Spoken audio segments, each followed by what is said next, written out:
Hello, everybody. Welcome back to the CR Sports Podcast. Wow, it's been a long time, Garrett, and we don't even need like an episode name for this one. It's a recap. We're getting back to talking about March Madness. We haven't really covered it that well. I know there's people that are mad at our bracket predictions. We have to address the issues. Yeah, no, it's certainly been a while. Almost completely missed March Madness, but with the national championship coming up tomorrow, we thought we'd try to sneak this episode in, give you a little preview of that as well as really recap all that's gone on. And it's been a hectic tournament, a tournament like it is most years, but a little less upset heavy as we've seen in the past. And it's been two of the three teams that have been ranked in those top three, along with Houston. It's been Houston, UConn, Purdue, sort of separating themselves the whole year. And now we get to see two of them face off to take home the crown. Yeah, we have two 1 seeds in the final for this national championship that's on Monday, which is tomorrow, which is also the eclipse day. So there's a lot of stuff that's going on up here where we live. A lot of traffic for the first time we've ever probably seen. And there's going to be traffic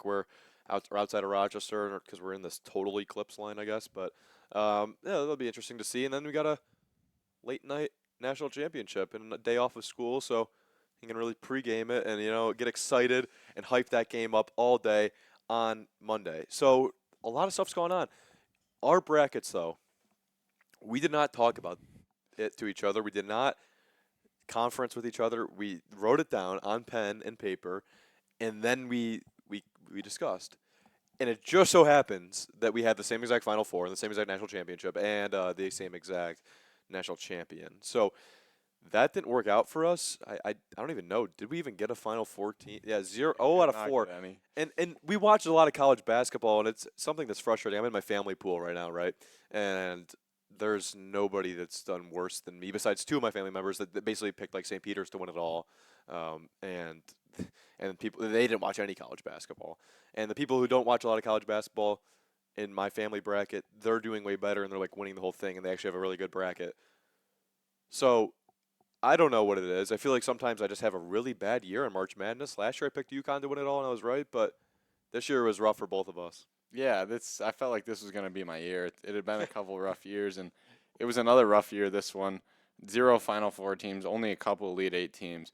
Didn't get many upset picks right. Did not see NC State even winning a game in the tournament after their run through the ACC tournament, winning 5 games in 5 days, and they really shocked us all. I actually originally had Alabama in my Final Four, but I didn't want Iowa State winning it all, so I changed that pick to put UNC to win it all. Probably shouldn't have done that, but it's all fun at the end of the day. I mean, there still has yet to be a perfect bracket, and in our lifetimes there may never be one, but you bet we're going to keep trying. Yeah, so what happens is I really like root for the teams that I pick in the beginning of when I'm watching like the first couple games, and then it seems like every year this happens, and then I'm just like, I don't care about bracket anymore. Oh, my bracket's done. It's whatever. I'm just rooting for upsets. And some of the upsets that we saw, Oakland over Kentucky, that was a big one that we saw. And obviously NC State's run that they made was super impressive. They took advantage of Kentucky losing to Oakland, so then they were able to advance to Sweet 16 fairly easily. And then they made their Final Four run, and congrats to them. DJ Burns was just a star. Muhammad Diarra, he was going through Ramadan during this time, so he wasn't even eating during the daytime. He had to wait for the sun to go down due to his religious practice. And then he was still a beast for them, and obviously you got to talk about O'Connell. DJ Horn as well. DJ Horn, yes. probably the best player. But O'Connell, if it weren't for him, they wouldn't even be there because of the buzzer beater against Duke. That shot against Virginia, that he had. Excuse me. In the ACC semifinals. Right, yeah. Even the reason they're there. So to see him go down in the game yesterday, kind of disappointing. He twisted, especially like a fluke play like that. He like stubbed his own toe, and then it looked like he might have pulled his hamstring or something. But there's always those one or two guys in March Madness, whether it's Doug Edert with St. Peter's, or maybe it's a guy from Fairleigh Dickinson last year, just some type of Cinderella run. This year it felt like it was Jack Golke at the beginning, and then as the tournament moved on, it was really DJ Burns that became America's sweetheart. Yeah, this really wasn't a complete surprise run by NC State. It was just that we thought they couldn't sustain it. They made a crazy run in the ACC tournament, and they knocked off my Syracuse Orange, and I was frustrated because Syracuse beat them 2 times in the regular season. And then this team just caught fire. They clicked on all cylinders. All the cliches that you want to think about and say for this team, it was working. They were terrific. DJ Burns was unstoppable, but Zach Edey was he said checkmate. He was the guy that really said, I can control you. just because of my height. And that was the first time that you saw Burns really just get neutralized. Yeah, it was hard to see as a big DJ Burns fan myself. But at the end of the day, what was he really going to do against a 7'4" player like Edey when he can't really stretch it and shoot the ball? Right. He makes his game just cooking in the post, really. But even his assist numbers were still good yesterday. I mean, his passing out of the post is just beautiful. He just always seems to make the right reads. But the biggest issue in yesterday's game was that Purdue didn't need to double him in the post. And when you don't need to double him in the post, that doesn't really leave anyone else open. They were taking advantage of other teams not being able to guard DJ Burns one-on-one, setting the double team, and then Burns was able to just pass over the top, and that's how guys like O'Connell, Horn, Diarra, Morcell got those wide open looks. But when you can just stick Zach Edey on him and say, go ahead and try to score over me, it really limits everyone else's space. Yeah, it does. And you saw with NC State, they just had like this energy throughout the whole tournament when they were playing. It just felt like they can push the floor on you. And DJ Horn was really just terrific. He was a clutch player for them too. He just had big time threes. And I was really impressed with his play. He became one of the standouts in this 2024 March Madness tournament. And I think they just really they caught fire in a bottle, and that's what you want to do going into the tournament. It's really hard to sustain a run like that in your conference tournament. We saw teams like Georgetown do it a few years ago where they were surprised that won the Big East, and then they got knocked out right away in the NCAA tournament. So I thought that was going to be a little bit of the same for NC State, and they proved both of us wrong. Yeah, sort of similar to that Oregon State team who made the surprise run the same year Georgetown did, but Oregon State made the Elite Eight that year. NC State has won, or I guess with the loss yesterday, the streak's over, but they had won 9 straight elimination games, which is just so impressive. And I know they definitely overachieved from what most of us thought was going to happen, but I really think they sort of outplayed Purdue in that Final Four game. They just could not get anything to go. The energy felt like it was down. You could just tell they were exhausted. I mean, once you get in a game like that, the adrenaline's so high. A guy like Braden Smith had like 2 over and back calls. Like, you could just tell both teams were a little out of it, and it was an ugly game, but if NC State shot the ball better, they could have not only been in that game, but they could have won it. Let's look at the other side of the bracket. We had Connecticut and Alabama play yesterday for the Final Four. And, looking at it, Connecticut's been the best team all year. It feels like they have. And it's going to be very interesting against Purdue, but they just were the first team, I think, to go back to the Final Four after winning the national championship since 07, 08, maybe the Florida team that did it. Yeah, since Florida won it back-to-back, and I think it was 06 and 07. Around that time. And it's been impressive that what Connecticut's done. Their guard play is so good. Tristan Newton's unbelievable. Caravan's a good player, and Cam Spencer's been a great transfer from Rutgers. I'm really impressed with this Connecticut team. It really feels like they were going to go back-to-back all season, but it just felt like, odds say they don't, so that's why I didn't pick it. Odds say you don't make it back to the Final Four after winning it. But you know what the odds do say? If you're looking at odds, only teams that have lost to 16 seeds, Garrett, have gone back to the national championship in consecutive years. Virginia obviously won it, so there's a little bit of fate going into this thing. And there's been records that have been set for both teams in this national championship. I think I'll give you a chance to take credit for a really great comparison that was drawn in the game yesterday with J.P. Sears. Mark Sears. I saw something like J.P. I don't know. And I'm thinking Jalen Brunson and Mark Sears. Bill Raftery made the draw. They said that they look like a little bit of a similar game. And just a couple of weeks ago, maybe a week ago, a few days ago. A week ago after they won to get to the final. So a week ago, you sent out a tweet saying, "Does anyone see the similarities?" The tweet got traction on Twitter. I think over 700 views. Is there a chance that Raf saw it? There could be, but I think the biggest storyline with UConn, especially watching them play yesterday, is you don't really look at their team and say this is the star player. Klingon makes the headlines because he's 7 feet tall, 7'2", really, and he's the one who's going to have to probably slow down Edey if they want to beat Purdue. But really, anyone on this team can beat you. Whether it's Tristan Newton, Stephon Castle has just burst onto the scene as a freshman. Wow, he's been absolutely amazing. Alex Caravan's only a sophomore. Whenever you think he's irrelevant, he'll just go on his own 8-0 run and put the other team in a hole.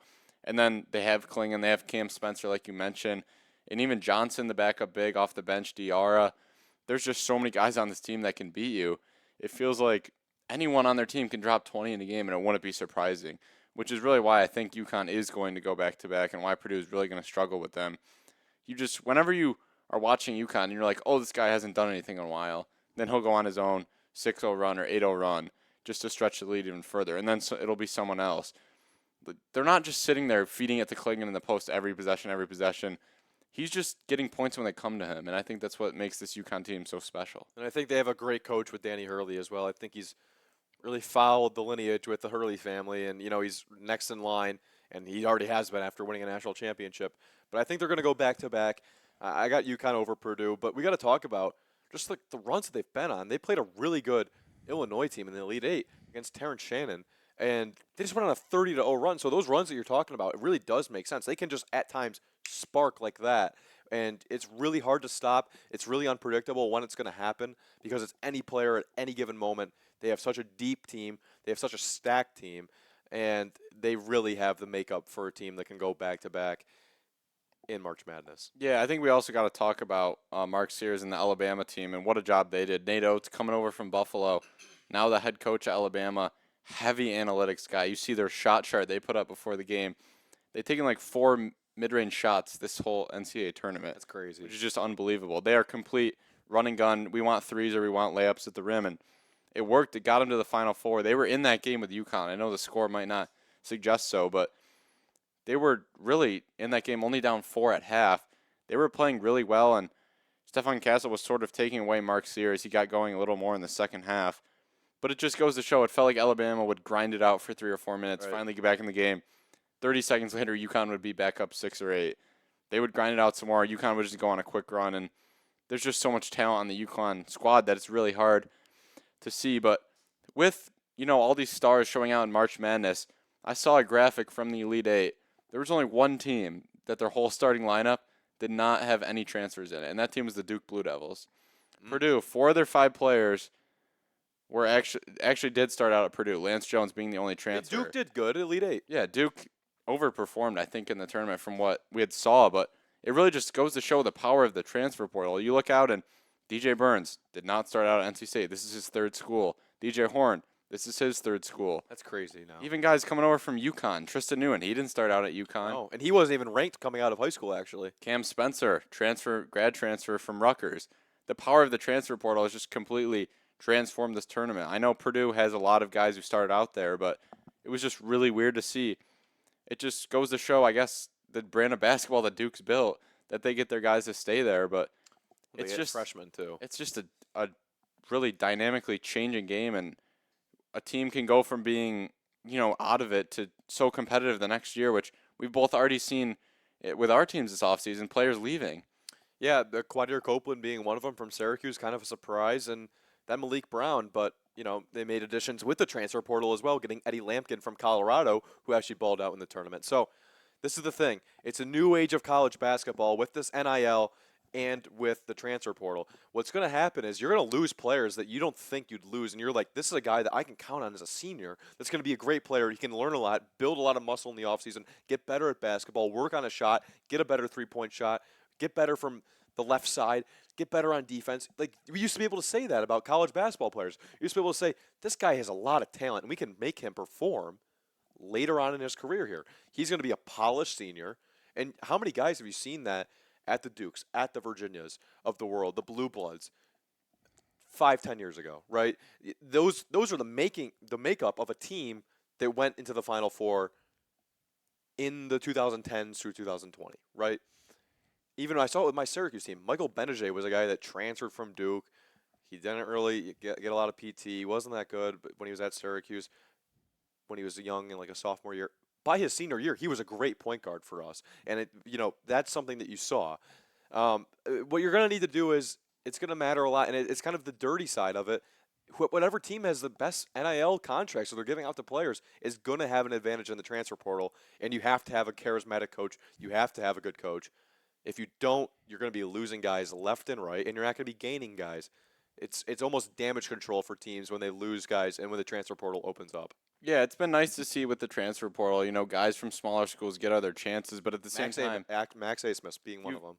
Dalton Connect, really, for Tennessee, coming over from And Grant- started out in JUCO, then went to Northern Colorado. And Grant Nelson for Alabama. Yeah, I think there needs to be a limit put on the transfer portal, especially some of these smaller schools. It's almost unfair. Whenever a guy has a breakout year from a smaller school, it's almost guaranteed he's just going to leave Yeah. and try to go somewhere else. They can get other guys who start out at a Power 5 school, don't necessarily live up to expectations, want to be the main guy, so they transfer down.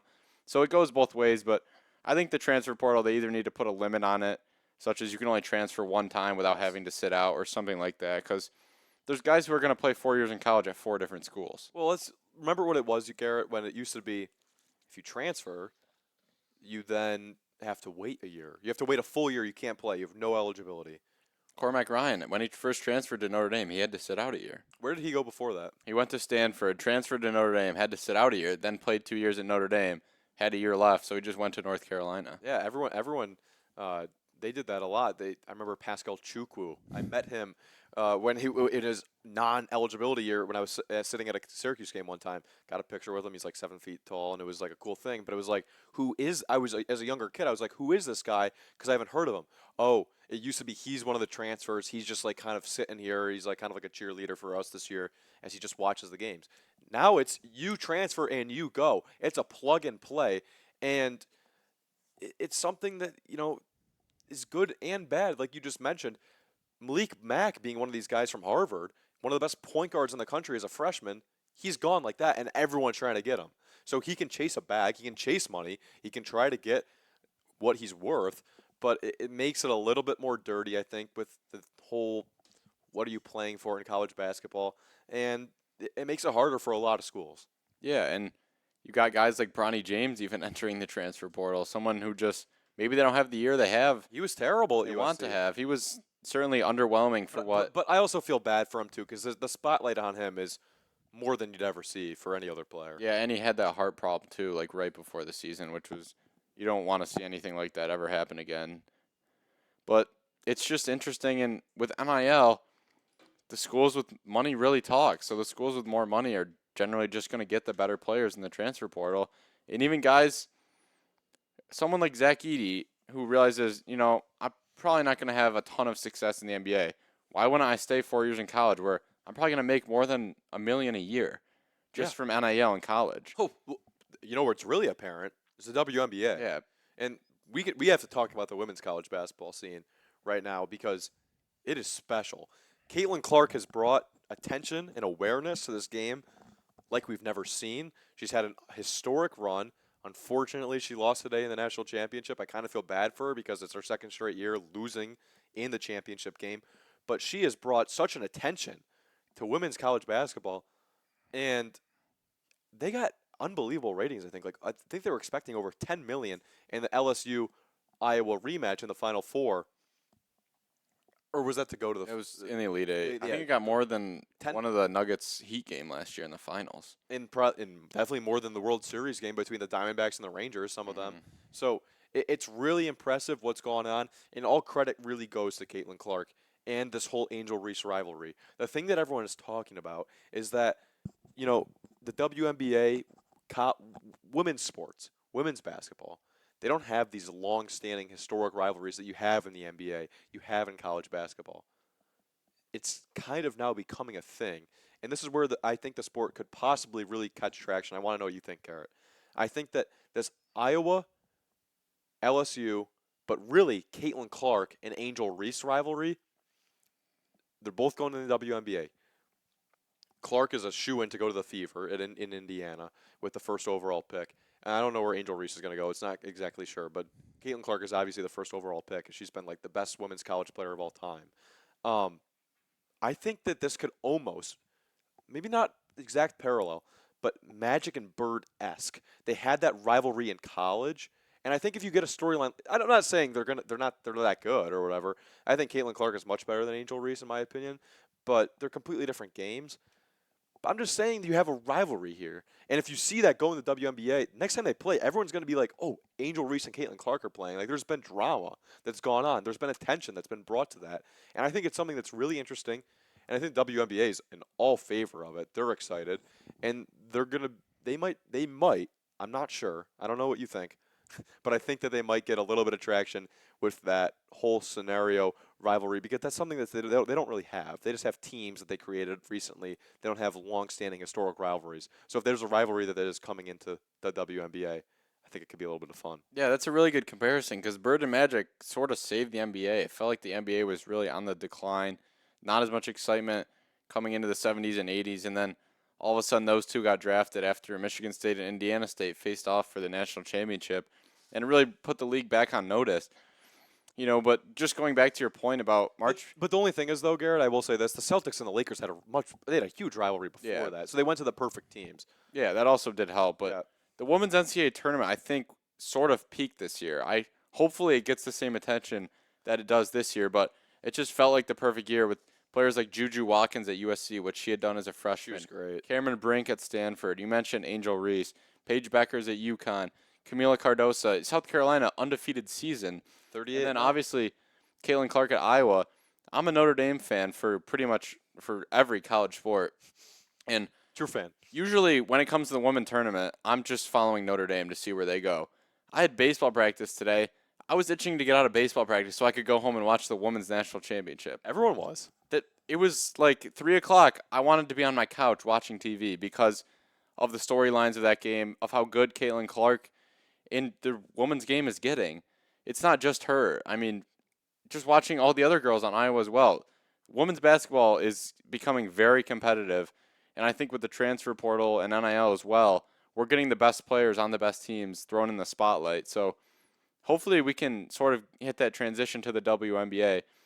The only problem is girls usually aren't one and dones. That's not really a thing in women's college basketball.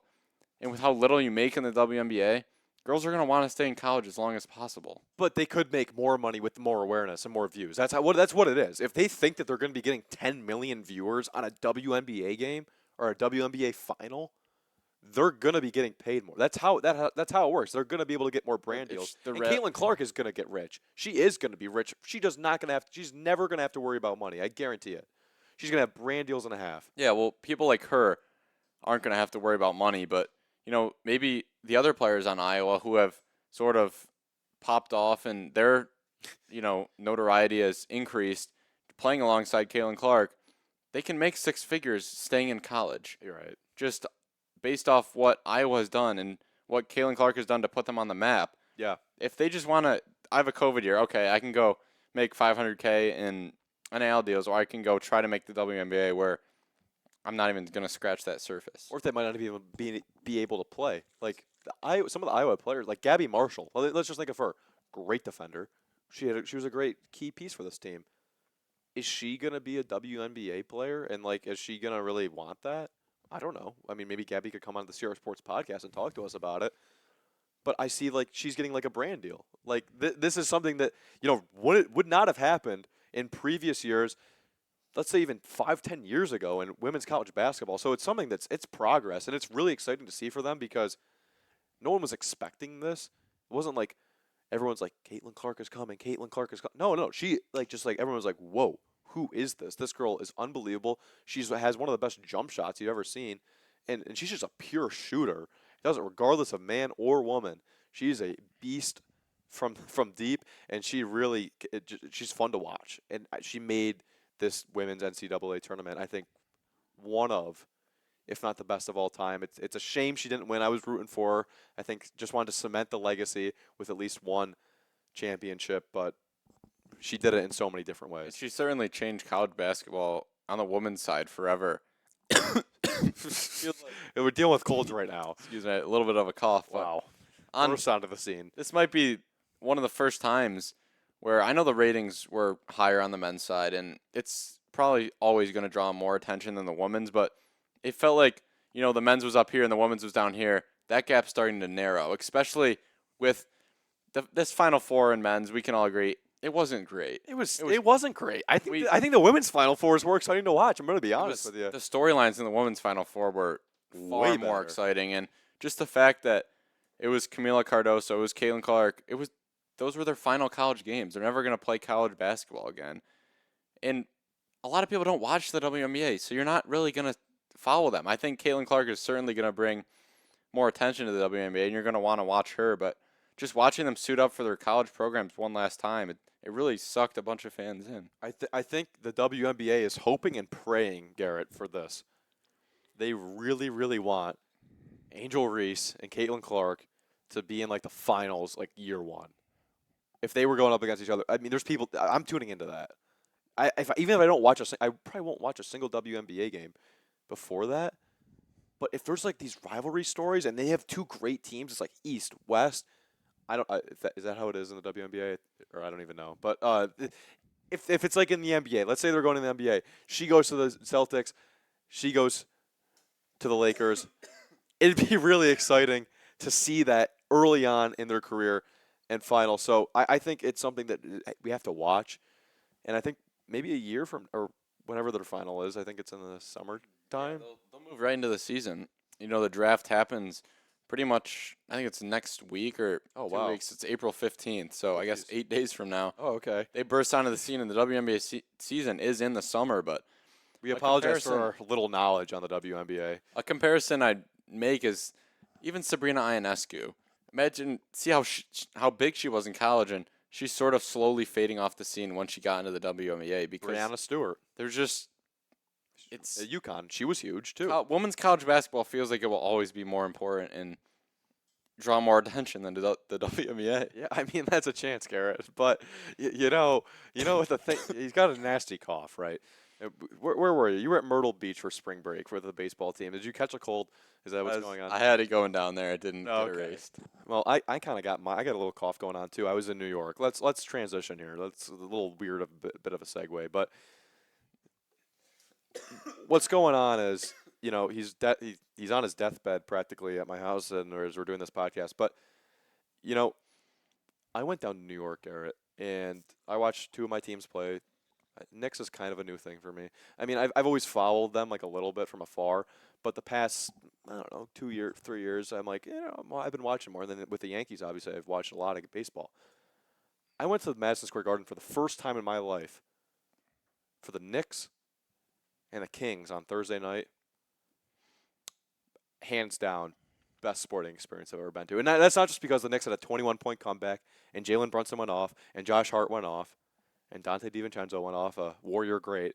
And, what happened was, at MSG, there's this buzz like no other, an experience like I've never had. The NBA up close is way more exciting to watch than it is on TV. Nothing like I've seen on TV. And it was a great comeback by the Knicks, and the Garden was rocking, and it was electric. And that was the day after you found out that Julius Randle's not coming back, too. So it was good to see the energy was up in the Garden, and yeah, it was a fun place to be. Yeah, the NBA is certainly a lot more exciting. I've only been to one game, and it was a while ago, so it's hard to really testify for sure. But you watch it on TV, it almost feels like the guys aren't trying at times, and all of a sudden you go up in person, and you're like, these guys they're really trying. They're grinding every possession. It's just the NBA is hard, and guys are so skilled that sometimes they just make it look so easy. Yeah, it makes it look really easy. So then I go down to the Bronx. Next day, Yankees home opener. I'm going to set the scene for everybody here. I've been to a Yankee. Oh, boy. I've been to it. We need this as a drop. I'm going to start playing your cough. I've been to the home opener, 161st Street, Riverside in the Bronx, Yankee Stadium. They're playing the Blue Jays, and, they don't score any runs. I'll cut right to the chase. They scored 0 runs. Alex Verdugo hit one to the warning track. Got a little excited for that. Thought they were going to tie it. They don't.